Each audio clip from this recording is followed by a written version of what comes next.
Most of Muhammad's followers are not learned in the Quran and Hadiths to know that Allah, the pagan Arabian supreme rock god of the Kaaba, had in their traditions 3 daughters. Will you please explain to our listeners the facts?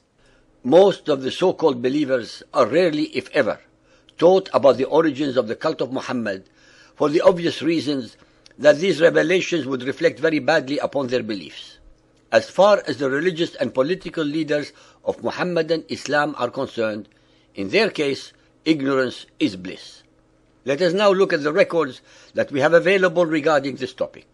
In pre-Islamic days, called the days of ignorance or Jahiliyyah, the religious background of the Arabs was pagan and basically animistic. Through wells, trees, stones, caves, springs, and other natural objects, man thought he could make contact with the deity. At Mecca, Allah was the supreme rock god of the Kaaba and chief of the gods and the special deity of the Quraysh, Muhammad's tribe. He was similar to Jove, the king of Roman gods. Allah had 3 daughters. Al-Uzza, Venus, most revered of all and pleased with human sacrifices, and represented by the symbol of a star.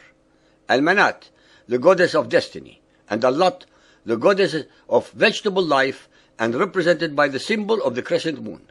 They acted as intercessors between humans and their father, Allah. The Aus and Khazraj tribe of Medina were the most prominent worshippers of Manat. Even though their principal shrines lay north and east of Mecca, Al-Lat and Al-Uzza, Wal-Manat were all worshipped by the Quraysh of Mecca, who paid much reverence to Al-Lat and Al-Uzza, most of all to the latter. The Quraysh were the tribe to which Muhammad belonged, and Ibn al-Kalbi states that before Muhammad began to preach his own message, he himself once offered a white sheep to Al-Uzza as a member among her own worshippers. Al-Uzza was the youngest of the 3 daughters of the pre-Islamic Allah, and the patron goddess of Mecca. She is identified with Venus as the morning star, and her name means the mighty one. She resided in a tree similar to the acacia. Such was the paganism in which Muhammad was reared, and which he later came to believe it was his mission to dispel. Al-Uzza, Al-Lat and Manat, the 3 daughters of Allah, had their sanctuaries in the land which later became the cradle of Muhammadan Islam. In a weak moment, the monotheistic Muhammad was tempted to recognize these powerful deities of Mecca and Medina and make a compromise in their favor. But afterwards, he retracted the revelation which he blamed upon Satan and instead said to have received the form now found in Surah An-Najm, the star 53.19-20. Later theologians explained this case according to the principle of nasikh and mansukh, abrogating and abrogated verses, by means of which Allah revokes and alters the announcements of His will. This results in the cancellation of a verse and the substitution of another for it, as in Quran 2.100. Al-Tabari 6.108. When the Messenger of Allah saw how his tribe turned their backs on him, and was grieved to see them shunning the message he had brought to them from Allah, he longed in his soul that something would come to him from Allah that would reconcile him with his tribe. With his love for his tribe and his eagerness for their welfare, it would have delighted him if some of the difficulties which they made for him could have been smoothed, and he debated with himself and fervently desired such an outcome. Then Allah revealed Surah 53, and when he came to the words, "Have you thought Al-Lat and Al-Uzza and Manat, the third, the other?" Satan cast on his tongue, because of his inner debates and what he desired to bring to his people, the words, "These are the high-flying cranes, verily their intercession is to be hoped for." When the pagan Quraysh heard this, they rejoiced and were happy and delighted at the way in which he had spoken of their gods, and they listened to him, while the Muslims, having complete trust in their Prophet, with respect of the message which he brought to them from Allah, did not suspect him of error, illusion, or mistake. When he came to the prostration, having completed the surah, he prostrated himself, and the Muslims did likewise. The polytheists of the Quraysh and others who were in the Kaaba likewise prostrated themselves because of the reference to their gods which they heard, so that there was no one in the mosque, believer or unbeliever, who did not prostrate himself. Then they all dispersed from the mosque. The Quraysh left delighted at the mention of their gods.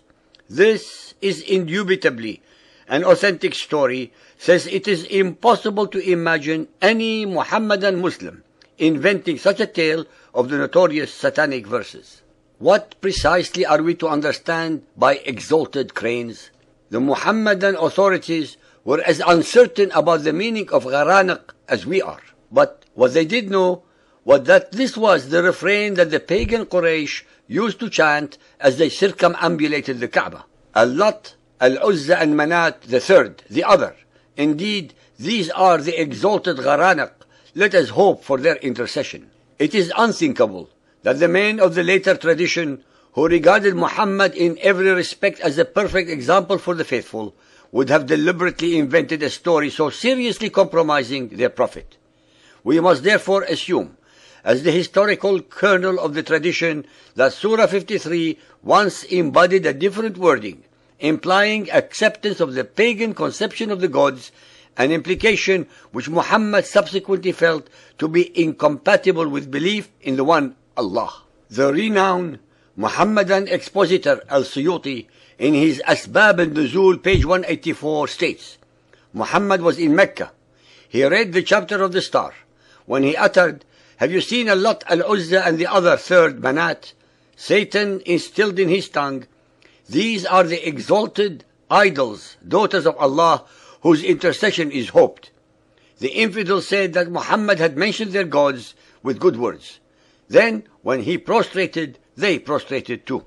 The great Sunni exegete Ibn Kathir, even though he doubted the veracity of this report, nonetheless had to admit that how the shaitan threw some falsehood into the words of the messenger and how Allah abolished that. وَمَنَاتْ الثَّالِثَةَ الْأُخْرَى, and Manat, the third, the last. And Satan made him utter the words, تِلْكَ الْغَرَانِقَ الْعُلَاء وَإِنَّ شِفْعَتَهُنَّ لَا تُرْتَجَى. These are the exalted idols whose intercession is acceptable to Allah. Bukhari 2.177, narrated by Ibn Abbas. The Prophet prostrated while reciting An-Najm, and with him prostrated the Muslims, the pagans, the jinns, and all human beings. Dear listeners, the hadith asserts that all of humanity, as well as all demons, were witnesses to this event. Many traditionists have recorded it with reference to the chains of narrators. Among them more commonly known are Al-Tabari, Ibn Abi Hatim, Ibn al-Munzir, Ibn Mardoya, Ibn Ishaq, Musa ibn Uqba, and Abu Ma'shar. It is all the more strange that Ibn Hajar, a recognized authority on traditions, insists on the truth of this report and says, as we have mentioned above, 3 of his chains of narrators satisfy the conditions requisite for an authentic report. When Muhammad brought a revelation from Allah, cancelling what Satan had cast on the tongue of his prophet, the Quraysh said, Muhammad has repented of what he said concerning the position of your gods with Allah, and has altered it and brought something else. Those 2 phrases which Satan had cast on the tongue of the Messenger of Allah were in the mouth of every polytheist, and they became even more ill-disposed and more violent in their persecution of those of them who had accepted Islam and followed the Messenger of Allah. Ladies and gentlemen, the satanic verses controversy have taxed the minds of the most learned scholars of Muhammadan Islam over 1400 years. The Arabic records can never be ignored or denied, no matter how much contorted logic and explanations are made by the Muhammadan exegetes in their attempts to exonerate Muhammad's kufr, that is his blasphemy, by associating the daughters of Allah with Allah. The Muhammadan records prove that in a moment of weakness, Muhammad tried to bring his pagan tribe to his belief system by compromising his monotheism, but then recanting and conveniently blaming the totally innocent Satan for his own failure.